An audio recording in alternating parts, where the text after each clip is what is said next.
Hello everyone and welcome to your own channel trending exam. तो आज जैसा कि आप लोगों को पता ही है कि हम लोग कर रहे हैं हमारी बुक का चैप्टर नंबर 12 घटना चक्र का। ठीक है। और आज हम करने वाले हैं इसका पार्ट 2, जिसके अंदर हम लोग स्टार्ट करेंगे हमारे प्रीवियस ईयर के क्वेश्चंस का डिस्कशन। पिछले पार्ट में मैंने जो है नोट्स आप लोगों को बता दिए थे।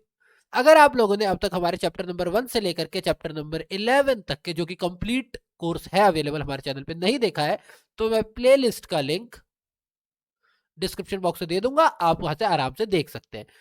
साथ ही साथ इस पीडीएफ का लिंक भी मैं आपको डिस्क्रिप्शन बॉक्स में दे दूंगा, ताकि आप खुद से डाउनलोड करके भी इस पीडीएफ को खुद से सेल्फ स्टडी कर सकते हैं। तो चलिए बिना किसी देरी के स्टार्ट करते हैं आज की वीडियो।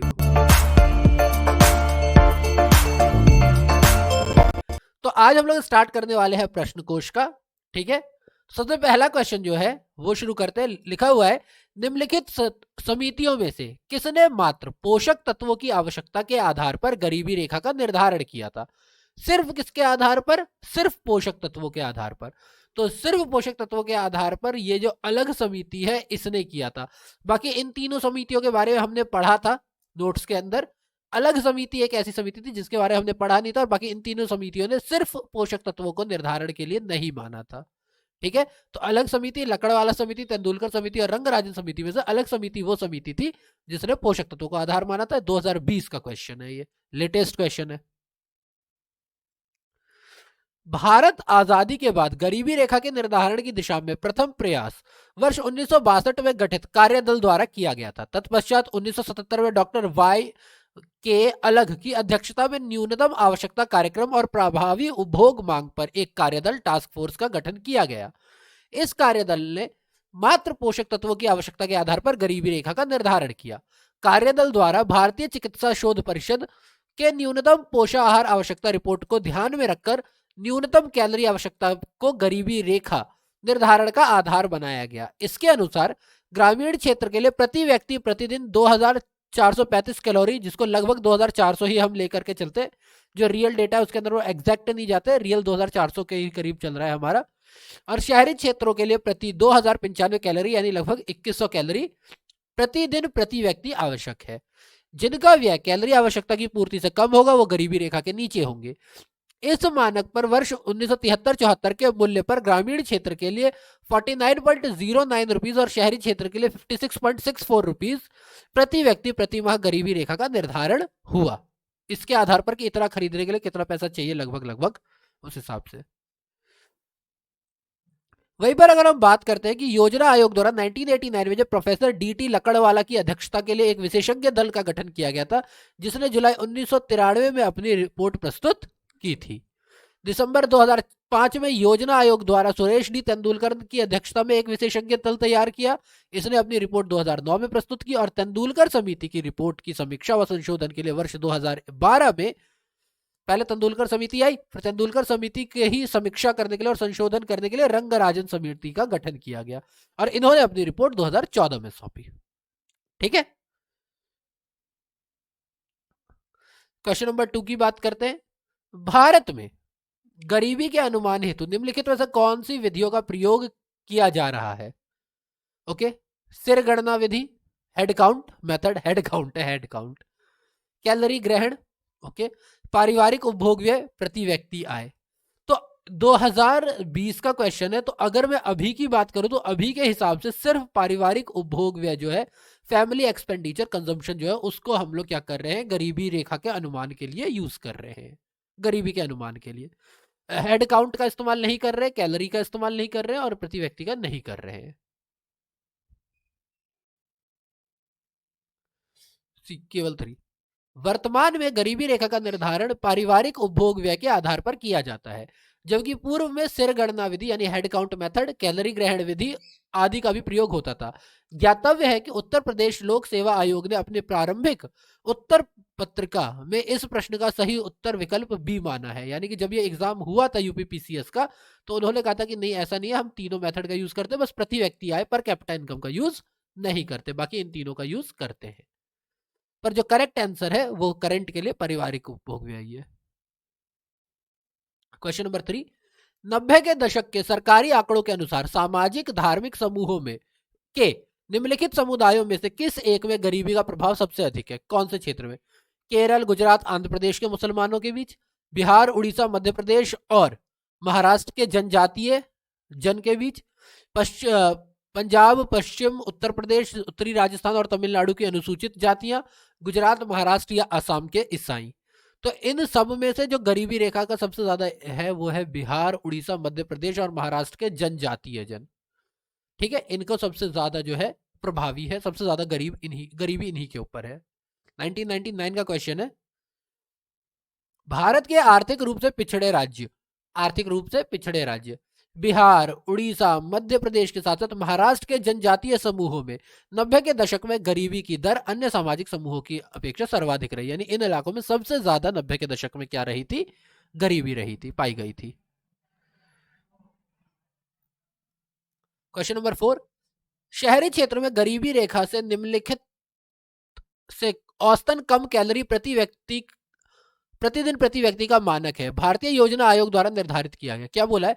शहरी क्षेत्र में गरीबी रेखा से निम्नलिखित से औसतन कम कैलोरी प्रतिदिन प्रति व्यक्ति, यानी बेसिकली शहरी क्षेत्रों के लिए कितनी चाहिए थी? तो 2095, जिसको हम लोग क्या बोलते हैं? 2100 बोलते हैं। तो इस वजह से क्या हो गया? ये हमारा करेक्ट आंसर हो जाएगा। ठीक है, गांव में होता तो 2400, शहर है इसीलिए 2100। 2001-2008 का क्वेश्चन है। योजना आयोग द्वारा गठित विशेषज्ञ समूहों द्वारा शहरी क्षेत्रों में प्रति व्यक्ति 2100 कैलोरी प्रतिदिन प्रति व्यक्ति और ग्रामीण क्षेत्रों में प्रति व्यक्ति 2400 कैलोरी प्रतिदिन को गरीबी रेखा निर्धारित की गई थी। इसके अनुसार जिस व्यक्ति को इतना भोजन भी प्राप्त नहीं हो पाता उसे गरीबी रेखा के नीचे माना गया है। ठीक है, क्वेश्चन नंबर 5, भारत में ग्रामीण क्षेत्रों में गरीबी रेखा का निर्धारण करने के लिए निम्न प्रति व्यक्ति कैलोरी ग्रहता में से किस एक की संस्तुति की गई है? अभी हमने पढ़ा ग्रामीण क्षेत्रों के लिए 2400, तो 2400 करेक्ट आंसर होगा, बी हो गया हमारा करेक्ट आंसर। ठीक है,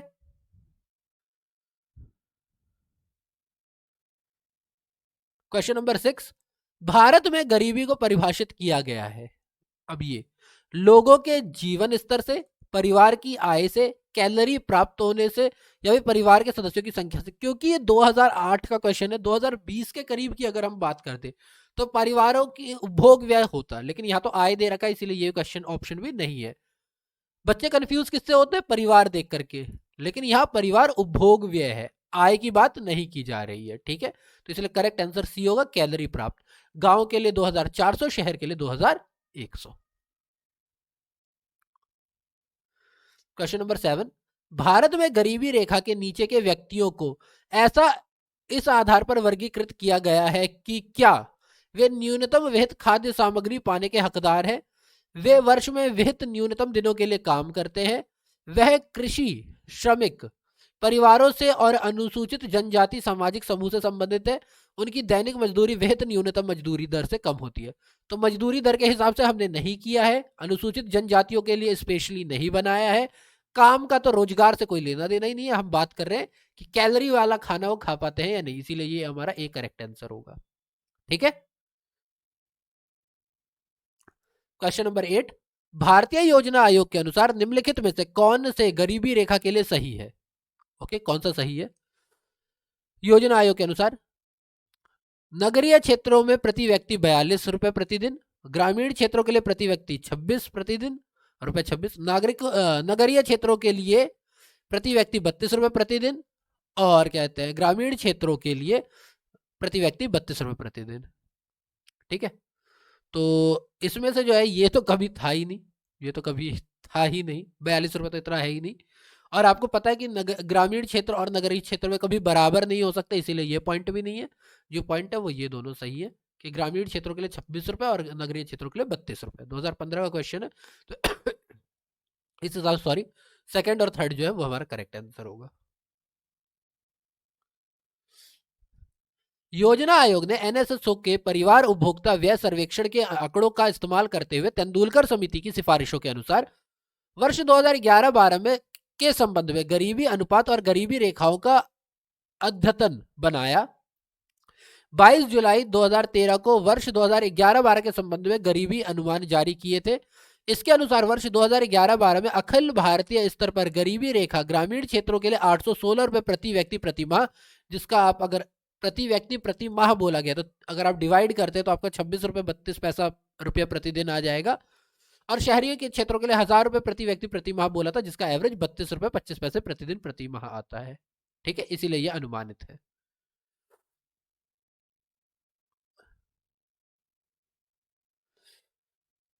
क्वेश्चन नंबर 9, जस्ट ऊपर एक और क्वेश्चन आया था, उसी का एक रेफरेंस है कि भारत में गरीबी अनुमानों का आधार है। प्रति व्यक्ति आय हमने पढ़ा था, ये नहीं है। प्रति व्यक्ति व्यय भी नहीं है। परिवार का उपभोग व्यय बिल्कुल सही है, परिवारों की आय नहीं है, परिवारों का उपभोग व्यय पॉइंट है, तो ये करेक्ट ऑप्शन है, तो सी हमारा करेक्ट आंसर होगा। उपयुक्त में से कोई नहीं तो हो ही नहीं सकता ना फिर। ठीक है, 2013 का क्वेश्चन है। योजना आयोग गरीबी रेखा से नीचे नीचे अधिवासित जनसंख्या की गणना हेतु एक विशेषज्ञ दल का गठन करता है, जो राष्ट्रीय प्रतिदर्श सर्वेक्षण कार्यालय एनएसएसओ द्वारा एकत्रित उपभोग व्यय के आंकड़ों का इस हेतु उपयोग करता है निर्धारण करने के लिए। भारत में गरीबी अनुमानों का आधार परिवार का उपभोग व्यय है। ठीक है, क्वेश्चन नंबर 10, भारत में बेरोजगारी और गरीबी के अनुमान आधारित है। सीएसओ के परिवार उपभोग व्यय सर्वे पर बिल्कुल नहीं। पहली बात तो एनएसएसओ वाला ऑप्शन है, तो एनएसएसओ में से दोनों में से कोई एक होगा। परिवारों के आय और परिवारों के उपभोग व्यय, तो हमें पता उपभोग व्यय सही है, आय तो का तो कोई मतलब बनता ही नहीं, और योजना आयोग से भी कोई लेना देना है नहीं, तो एनएसएसओ के परिवार उपभोग सर्वे पे। ठीक है, ये हमारा करेक्ट आंसर होगा। क्वेश्चन नंबर 11, भारत में गरीबी रेखा का निर्धारण है आय आंकड़ा, बचत आंकड़ा, उपभोग आंकड़ा और निवेश आंकड़ा। अभी हमने पढ़ा उपभोग व्यय, तो हम लोग किस पे बात करते हैं? उपभोग आंकड़े पे। सी करेक्ट आंसर है। क्वेश्चन नंबर 12, गरीबी रेखा निकालने के लिए कौन सा तरीका उपयोग में नहीं लाया जाता है? प्रति व्यक्ति औसत आय, भोजन में कैलोरी, एचसीआर, या फिर साक्षरता। साक्षरता को कभी भी शामिल नहीं किया जाता है गरीबी रेखा के निर्धारण के लिए। गरीबी रेखा आकलन के लिए साक्षरता का उपयोग नहीं किया जाता, जबकि उपयुक्त प्रश्न में प्रदत्त अन्य सभी विकल्पों का प्रयोग किया जाता है।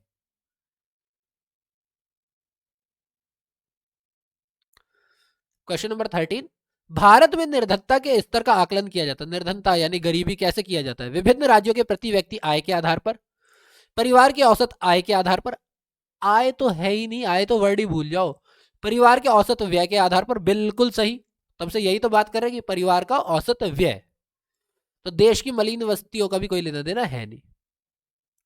भारत में निर्धनता के आकलन हेतु योजना आयोग द्वारा प्रत्येक 5 वर्ष पर राष्ट्रीय प्रतिदर्श सर्वेक्षण संगठन एनएसएसओ द्वारा संग्रहित परिवार आधारित उपभोग व्यय के आंकड़े का उपयोग किया जाता है। वर्तमान में योजना आयोग द्वारा गरीबी का नवीनतम अनुमान एनएसएसओ के 68वें दौर के सर्वेक्षण के आंकड़ों के आधार पर जारी किया गया है। 2013 तक की बात हो रही है ये।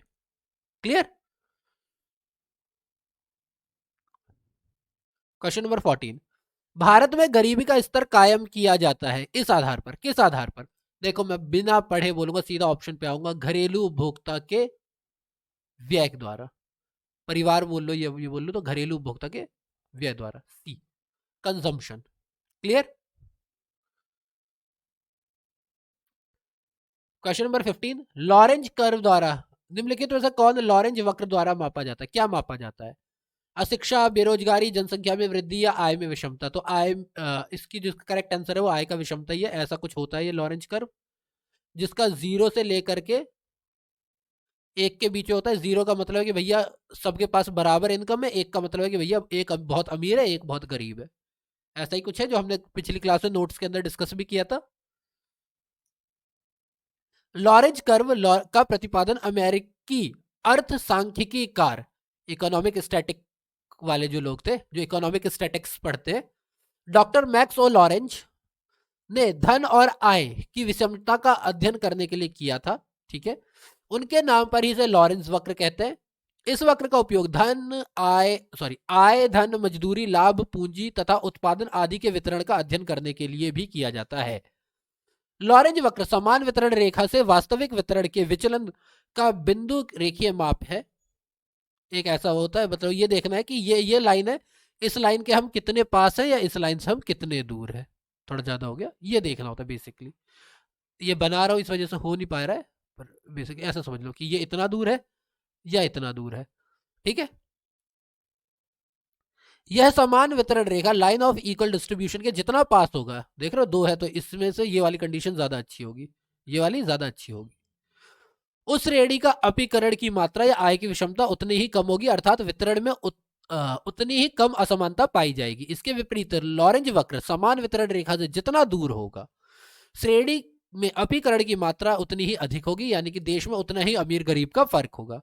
यदि लॉरेंज वक्र समान वितरण रेखा पर पड़ता है, यानी कि अगर लॉरेंज वक्र और ये दोनों सेम ही सेम हो जाते, एक ही लाइन पर दोनों आते हैं, तो इसका मतलब है श्रेणी में बिल्कुल भी अमीर गरीब का फर्क नहीं है, देश में सारे ही या तो अमीर है या तो गरीब है, कोई अमीर या कोई गरीब वाला कंडीशन नहीं है। यह है हमारा, जैसे मैंने आपको बताया था।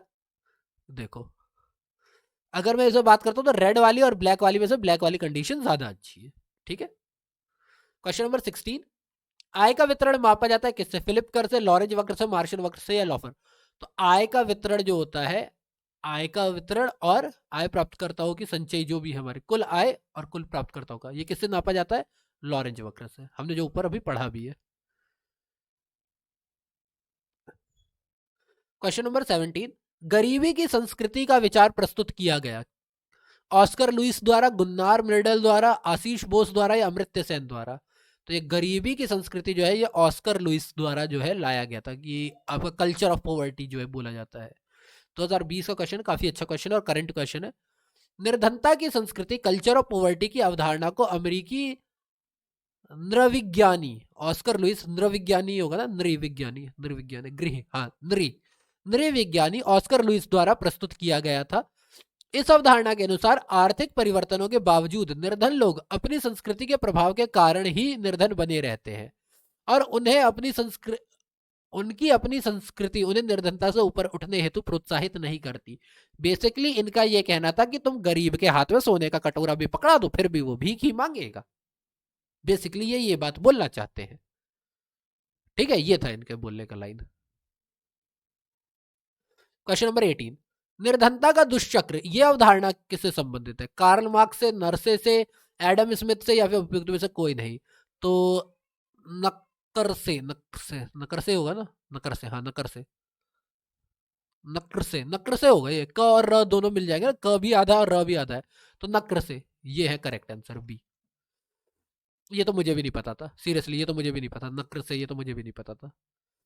अर्थशास्त्री रैगनर नक्रसे ने वर्ष 1953 में प्रकाशित अपनी पुस्तक problem of capital formation in under developed countries में निर्धनता के दुष्चक्र यानी कि विशेष साइकिल ऑफ पॉवर्टी की अवधारणा की विवेचना करते हुए यह मत व्यक्त किया था कि गरीब देश निर्धनता के दुष्चक्र के कारण गरीब बने रहते हैं। इनका तर्क है कि कम आय से कम बचत होती है जो निवेश सामर्थ्य को हतोत्साहित करती है। कम निवेश से उसकी उत्पादकता और आय में भी कमी बनी रहती है और वे गरीब ही बने रहते हैं। देखो इसका एक सीधा सा मतलब मैं ज्यादा एक्सप्लेन नहीं करूंगा, एक सीधी सी बात, आप अपना इंडिया में ज्यादातर लोग खुद का एंटरप्रेन्योरशिप क्यों नहीं कर पाते या खुद का कोई बिजनेस क्यों नहीं स्टार्ट कर पाते? फाइनेंस की कमी है। फाइनेंस की कमी क्यों है? फाइनेंस की कमी क्यों है? क्योंकि हमारे पास पैसा नहीं है। फाइनेंस नहीं है यानी हमारे पास इन्वेस्टमेंट की कमी है। इन्वेस्टमेंट नहीं है क्योंकि पैसा नहीं है, क्योंकि हमारी बचत कम थी। और बचत कम होने का रीजन क्या था? आय कम थी। तो क्योंकि आय कम थी इसीलिए बचत कम हुई, जिससे निवेश कम हुआ, जिस कारण से हमारा बिजनेस चालू नहीं हो पाया और हम लोग क्या है अभी भी गरीब बने हुए। मैं सिर्फ बिजनेस करने की बात नहीं कर रहा हूं, जस्ट एक एग्जांपल बताया है।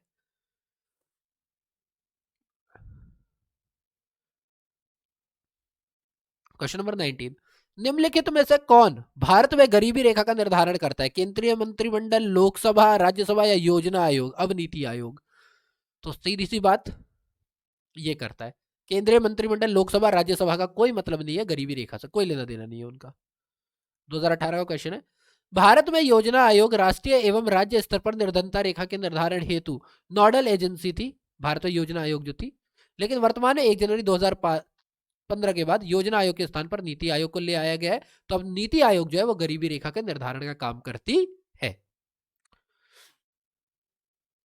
क्वेश्चन नंबर 20, निम्न में से कौन भारत में राष्ट्रीय एवं राज्य स्तर पर निर्धनता के अनुमानों के लिए केंद्रक अभिकरण नोडल एजेंसी है? यानी कौन है नोडल एजेंसी? क्योंकि ये 2014 का क्वेश्चन है इसीलिए इसमें योजना आयोग करेक्ट होगा। अगर अभी 2020 का क्वेश्चन आता है और आपके पास नीति आयोग का ऑप्शन आता है तो आप लोग नीति को करेंगे। ठीक है, भारत में योजना आयोग राष्ट्रीय एवं राज्य स्तर पर निर्धनता के अनुमानों के लिए नोडल एजेंसी थी।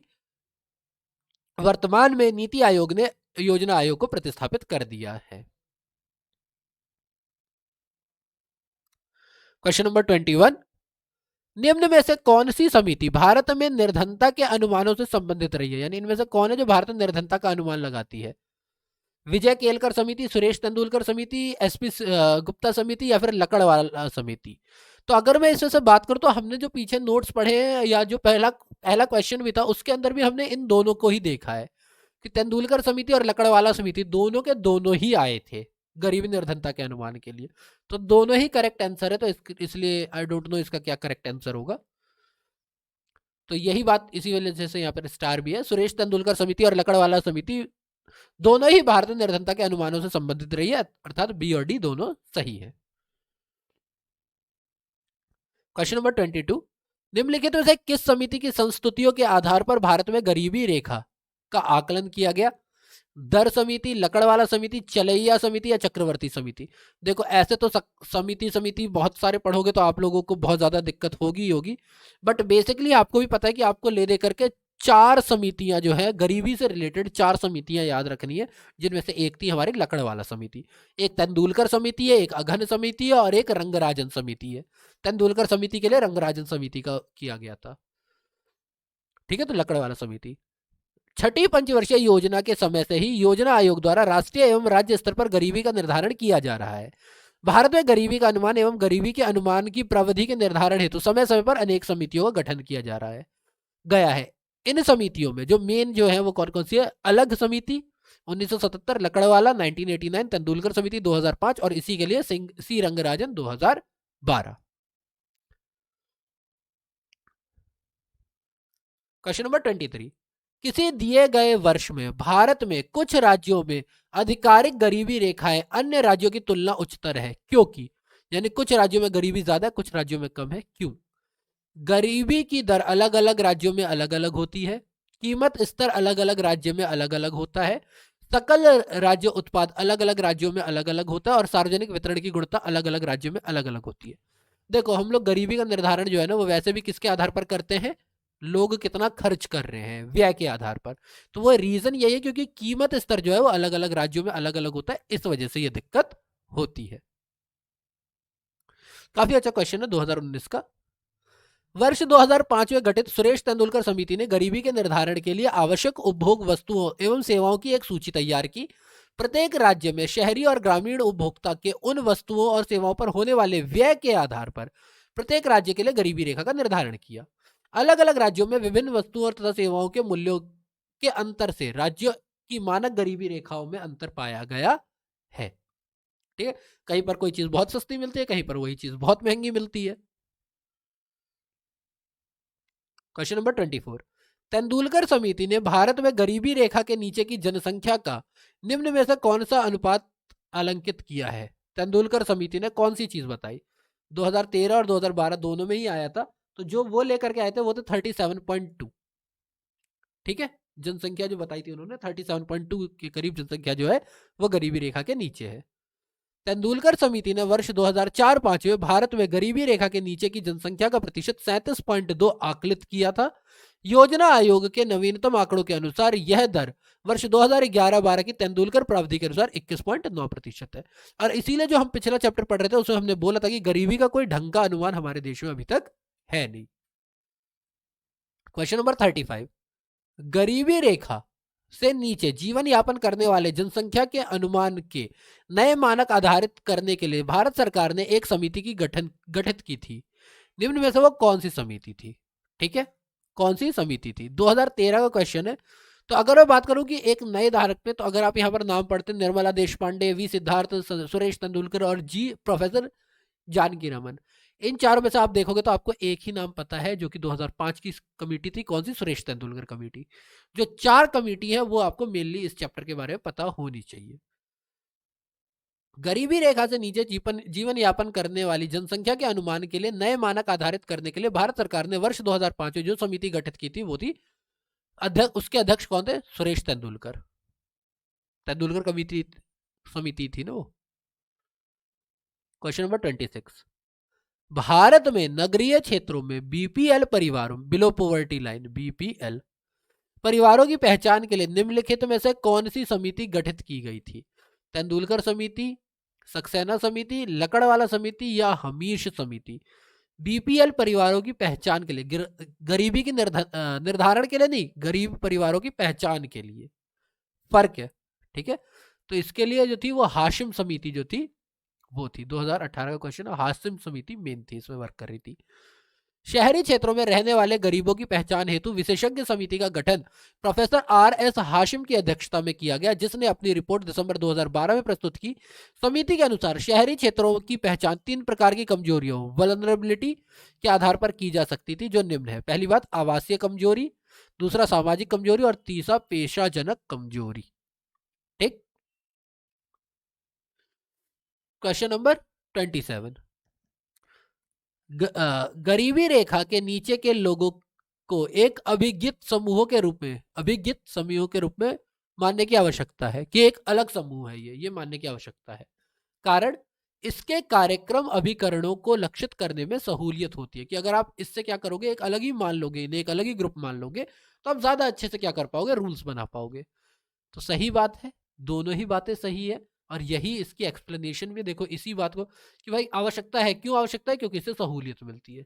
दोनों बातें मिल भी रही है, तो ये इसका करेक्ट होगा। दोनों सही है, और आर जो है सही स्पष्टीकरण भी है, सही व्याख्या करता है। ठीक है, वह हो ना भाई। क्वेश्चन नंबर 28, निम्नलिखित कथनों पर विचार कीजिए। भारत में अमीर व गरीब दोनों ही कुपोषित है। ओके, ठीक है। अमीर गलत भोजन खाते हैं और गरीब रूखा सूखा भोजन करते हैं। देखो अगर इस हिसाब से आप बात करते हो तो यस, सही बात है, दोनों ही कुपोषित है। ऐसा नहीं है कि कुपोषण सिर्फ गरीब परिवारों में पाया जाता है, अमीर में भी पाया जाता है, क्योंकि वो लोग गलत भोजन करते हैं। गलत भोजन का मतलब ये हो गया कि फास्ट फूड ज्यादा खाते हैं, या वो सारी चीजें जो है इस वजह से। तो यस, दोनों ही करेक्ट है, और इसका सही व्याख्या भी करता है। ठीक है,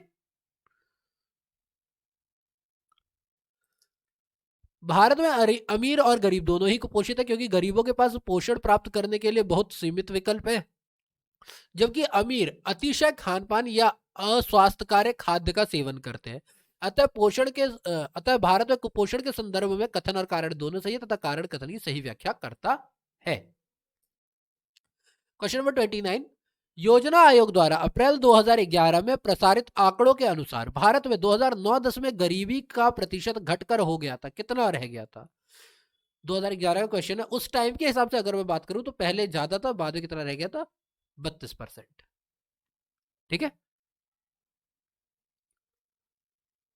योजना आयोग द्वारा अप्रैल 2011 में प्रसारित आंकड़ों के अनुसार अभिजीत सेन की रिपोर्ट के आधार पर देश में 2009-10 में निर्धनों की संख्या 38.5 करोड़ रहने का आकलन था, जो कि कुल जनसंख्या का 32% थी। ज्ञातव्य है कि तेंदुलकर समिति के अनुसार वर्ष 2004-5 में देश में निर्धनों की संख्या 37 करोड़ थी, जो तत्कालीन जनसंख्या का 37.2% थी।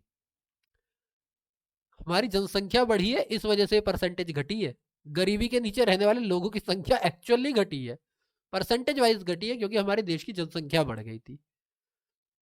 जुलाई 2013 में योजना आयोग द्वारा जारी नवीनतम आंकड़ों के अनुसार तेंदुलकर समिति ने जो बनाई थी, उसमें कहा गया था कि गरीबी अभी कितनी है, 21.9% है।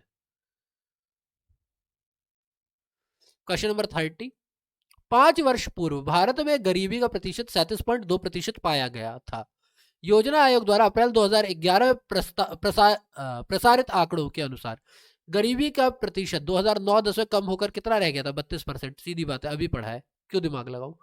9-10 में कितना था? 32%। 4-5 में कितना था? 37.2%। ठीक है, क्वेश्चन नंबर 31, भारत में गरीबी की रेखा से नीचे रहने वाले लोगों का प्रतिशत 2003-2004 के हिसाब से बात कर रहे हैं, तो जिस टाइम की बात कर रहे हैं उस टाइम के हिसाब से प्रश्न काल में भारत की कुल जनसंख्या का 29.8% गरीबी रेखा से नीचे अधिवासित था। तो यानी आपको करंट पता होना चाहिए, करंट अभी हमारा क्या चल रहा है। 2011-12 के आंकड़ों के अनुसार, जो कि तेंदुलकर समिति की थी, ये कितना था? 21.9%। 32। भारतवर्ष में कितने प्रतिशत लोग गरीबी रेखा के नीचे रहते हैं? देखो ये क्वेश्चन अभी मेरे को भी नहीं पता कौन से साल आया था या नहीं आया था, जरा पढ़ लेते हैं। 2010 का क्वेश्चन है। तेंदुलकर कमेटी कमेटी ने भी 11-12 की बात की थी। तो 11-12 की जब उन्होंने बात की है तो पहला ऑप्शन क्या क्या, पहले तो ये देख लेते हैं क्योंकि प्रश्नकाल देखना पड़ता है। 29.5%, 23.5%, 40.5% और 27.5%। तो इसमें जो एक करेक्ट आंसर है 29.5%। 29.5 है ना, कितना दे रखा है? 29.5, ये हमारा करेक्ट आंसर है। ठीक है, सॉरी बहुत ज्यादा ऊपर नीचे हो गया ना इस क्वेश्चन के लिए मैं क्या करूं, इन्होंने आगे पीछे कर रखा है। क्वेश्चन नंबर 33, 11वीं पंचवर्षीय योजना का वर्ष 2012 तक गरीबी अनुपात को कितने प्रतिशत घटाने का लक्ष्य है? 2013 का क्वेश्चन है क्योंकि उस टाइम पे ही बात हो रही थी 2012 की, कितना हम लोग कम करने की बात कर रहे हैं। तो देखो सोचा तो हमने ये था कि हम 10% कम कर लेंगे, गरीबी को 10% कम कर लेंगे। परसेंटेज एक ऐसी चीज है ना, आप सही आंकड़े को भी वो कर सकते हो। अब देखो पहले 37.2% थी, लेकिन बाद में 32% रह गई, लेकिन यहाँ पर 37 करोड़ लोग थे और यहाँ पे 38.5 करोड़ लोग थे। रियल गरीबों की संख्या बढ़ी है, लेकिन क्योंकि टोटल पॉपुलेशन जो है वो यहां से यहां इंक्रीज हो गया, इसीलिए परसेंटेज डिक्रीज हो गई। ठीक है, 11वीं पंचवर्षीय योजना अवधि के अनुसार 7 करोड़ नए अवसर सृजित कर निर्धनता अनुपात को 10% की कमी लाने का लक्ष्य रखा गया था। 12वीं पंचवर्षीय योजना में भी गरीबी को प्रतिवर्ष 2% और 5 वर्षों में 10% तक कम करने का लक्ष्य रखा गया था। हुआ नहीं हुआ वो बात छोड़ दो, रखा गया था। क्वेश्चन नंबर 34, विश्व विकास रिपोर्ट 2005 के अनुसार भारत के $2 प्रतिदिन से कम अर्जित करने वालों की जनसंख्या का प्रतिशत क्या है? यानी ऐसे कितने लोग हैं जो पर डे $2 से कम कमाते हैं? आज की डेट है 140 रुपए हो गए, 70, 70, 72, 80 के हिसाब से 160 रुपए, जो 160 रुपए से भी कम कमाते हैं। तो उस टाइम 2005 के आंकड़ों के हिसाब से 80% जनसंख्या ऐसी थी। और उस टाइम के आंकड़ों के हिसाब से तो हमारा 70-80 का तो चल भी नहीं रहता, मेरे ख्याल से 60-65 के करीब था उस टाइम पे। तो सोच लो तब भी। विश्व विकास रिपोर्ट के अनुसार 2005 के अनुसार भारत में $2 प्रतिदिन से कम अर्जित करने वालों की जनसंख्या 80% थी। क्वेश्चन नंबर 35, 2013 की मानव विकास रिपोर्ट के अनुसार भारत के बहुआयामी गरीबी से ग्रसित लोगों का प्रतिशत कितना था? 63.4%, 53.7%, 44.1% या 42.7%। तो जिस टाइम पे ये क्वेश्चन पूछा गया है उस टाइम के हिसाब से 53.7%, 2013 की HDI ह्यूमन डेवलपमेंट रिपोर्ट के अनुसार। प्रश्नकाल में विकल्प बी सही उत्तर था। वर्ष 2020 की मानव विकास रिपोर्ट के अनुसार भारत के बहुआयामी गरीबी से ग्रसित लोगों का प्रतिशत 27.9 यानी कि 377.5 मिलियन है। 1 मिलियन 10 लाख का होता है ना, 1 मिलियन 10 लाख का होता है। तो इसको अगर मैं क्या करूं, मल्टीप्लाई कर दूं तो 3,775 लाख यानी बेसिकली 37 करोड़ 75 लाख, 37 करोड़ 75 लाख लोग, यानी अप्रोक्सीमेटली अगर मैं बोलता हूँ भारत में 130 करोड़ की भी जनसंख्या, तो 37 करोड़ की अगर मैं बात करता हूँ तो 1/4 के करीब आ जाएगी बात। 1/4, 1/4, 1/3 के बीच में आ जाएगी। इसके बावजूद भारत गरीबों की संख्या के संदर्भ में शीर्ष पर है। ठीक है, तो दैट्स बीन सेड। आज के वीडियो के लिए मैं क्वेश्चन को यहीं पे रोकता हूँ। आज हमने क्वेश्चन नंबर 1 से लेकर क्वेश्चन नंबर 35 तक डिस्कस किए हैं। अगले पार्ट में मैं ये चैप्टर कंप्लीट करवा दूंगा, तो प्लीज स्टे ट्यून। अगर आपको इस वीडियो से कोई वैल्यू मिलती है, कुछ अच्छा लगता है आपको इस वीडियो में, अगर आपके लिए नॉलेजेबल थी, तो प्लीज एक लाइक करो। और एक देखो इसी कलर से ना ऐसे सब्सक्राइब से लिखा होगा, तो सब्सक्राइब भी करें। अगर आपको लगता है हमारी रीच भी दूर तक पहुंचनी चाहिए तो प्लीज शेयर करें, हमें सपोर्ट करें। और जैसा मैं बार बार कहता हूं कि आपके पास मेरे लिए कोई एडवाइस है, कोई सजेशन है, इवन कोई कंप्लेन भी है, आपकी कोई कंप्लेन भी है मेरे लिए, तो प्लीज मुझे बताएं। एक्सेप्ट राइटिंग, प्लीज राइटिंग से रिलेटेड कंप्लेन मत करना, मेरी राइटिंग खराब है आई नो, वो मत करना। बाकी अगर कोई और कंप्लेन वगैरह हो तो प्लीज मुझे जरूर बताएं, ताकि मैं अपने वीडियोस को सुधार के और ज्यादा इंटरेक्टिव बना सकूं। तो दैट्स बीन सेड, वीडियो को यहीं पे रैप अप करते हैं। ठंड काफी ज्यादा है तो अपना ख्याल रखें, पढ़ते रहे, be safe, stay safe, and thank you for your time.